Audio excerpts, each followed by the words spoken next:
Hello all! About 9 months ago, I wrote on my YouTube community tab that I began studying in University of Helsinki. I am studying in a bachelor program for teachers of mathematics, physics and chemistry and master's program. So how has it been going? Long story short, it has been going extremely well. But first, here is a little summary on what my educational background has been. In the 1980s and 1990s, I went to the compulsory comprehensive school, as do nearly all Finnish kids. Grading was from 4 to 10, and I graduated with an average grade of 8, with the only 10 being in information technology. After the comprehensive school, I went to the vocational school, where I studied information and communications technology for 3 years, with focus on electrical engineering. The grading was from 1 to 5, and I got an average of 4, with 5s in Finnish, mathematics, physics and chemistry, information technology and technical drawing. Then was the army and a brief stint in the polytechnic, but I dropped out and focused on my career as a software engineer.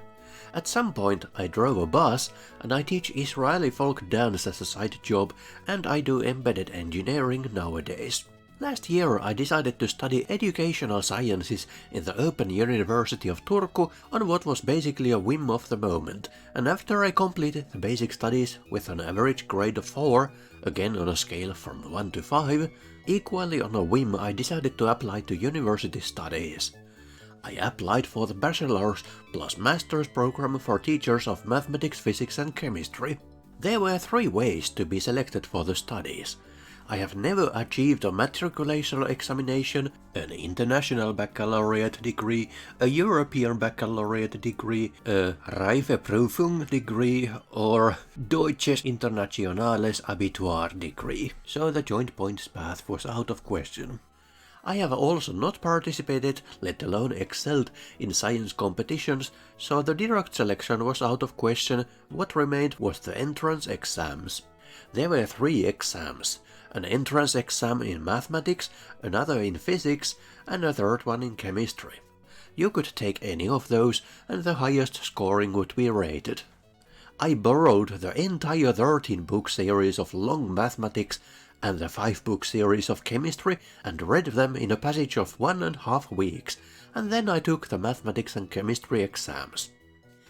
In addition, there was a subject teacher selection exam, which was about 15 minutes long interview held online. I got a total of 91 points, of which 29 were from the math exam, and I passed. I was admitted to studying.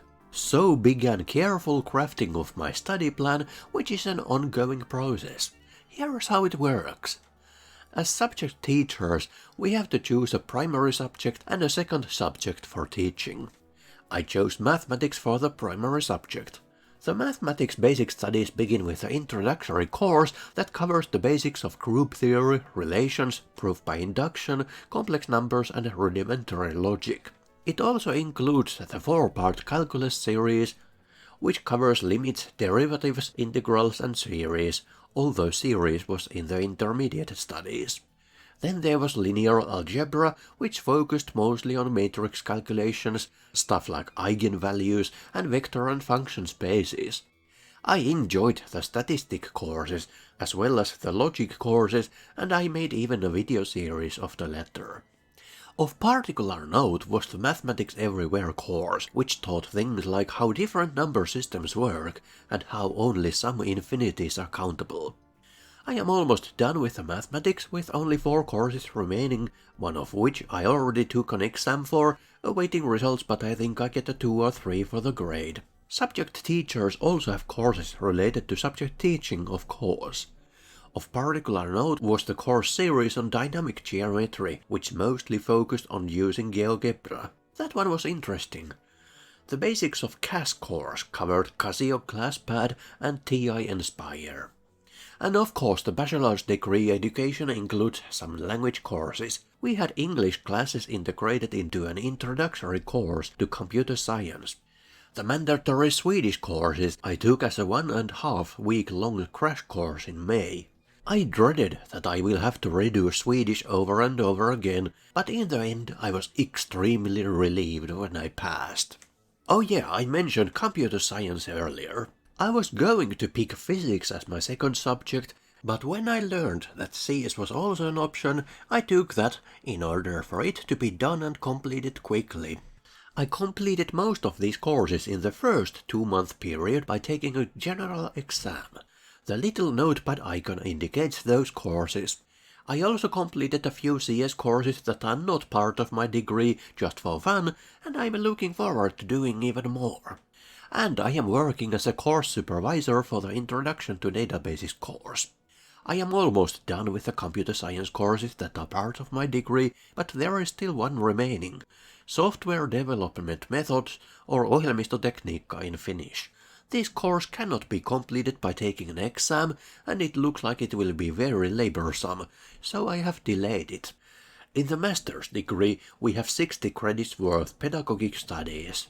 Because I have completed the 25 credits basic studies in education sciences earlier, I have already gotten 10 credits approved, so I have gotten a little head start on those. Then there is the thesis stuff that I have not even begun yet. Oh yeah, I mentioned extracurricular studies earlier. I have taken a third subject that will not be part of my degree. I completed the basic studies of physics this year with an average grade of 4.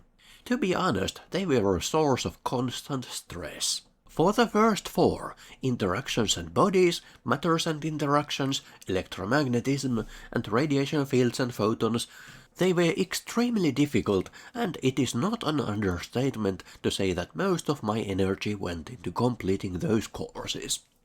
I was almost certain that I will fail them, every one of them. Despite this, I also completed 2 of the intermediate courses, Basics of Astronomy and Fundamentals of Theory of Relativity. Those 2 were not nearly as difficult as the basic studies were. There are plenty of other physics courses in the university, but only a handful of those could be included in my basic and intermediate studies. I chose those that I believed I would have less problem with. For mathematics, similarly, there are a few other courses that I could have selected, for instance topology or linear algebra 3, but I chose those that I could complete fastest. I mentioned earlier that I took the chemistry exam in addition to the mathematics exam. I am also planning to take chemistry as my 4th subject, also not part of my degree. This will be definitely a difficult subject for me, but I look forward to it with excitement. Oh yeah, there is also a 5th one, English, but it may or may not happen. You may have guessed, these extra subjects are related to what you are qualified to teach. You can only teach those subjects that you have completed at least 60 credits worth studies in a university, so I am taking those subjects in order to diversify my portfolio in advance. Now this has been a huge undertaking for me. Nominally, one completes these studies in 5 years, plus maybe 2 or 3 years for those extra subjects. It is not an exaggeration to say that I have completed 3 years worth studies in my first year. For comparison, here is how the page might look for a person who follows the recommended schedule. So I have been studying full-time, literally. Besides studying and my dance classes, I have had pretty much no time for anything else, including making videos or maintaining my software projects. But now it is summer, and I have a vacation, right? Oh, well, yes and no. I have a job, so my days are still full, but perhaps not quite as full as the last 9 months have been. But have I enjoyed it? Despite the stress, yes, I have enjoyed it. For me, the possibility of being able to do these studies almost completely remotely has been a blessing. There is no doubt that if these studies were conducted traditionally as classroom lectures, pen and paper exercises, and auditorium exams, I would not have been able to maintain this pace and get as good grades as I have. Now that the world is no longer as concerned about the coronavirus situation as it once was, and the teaching methods are regressing to live attendance, it is expected that my pace will slow down significantly. But at least for this 1 year, I took advantage of the situation to the fullest of my ability. Thanks for listening. Take care of yourself. See you again. Bye.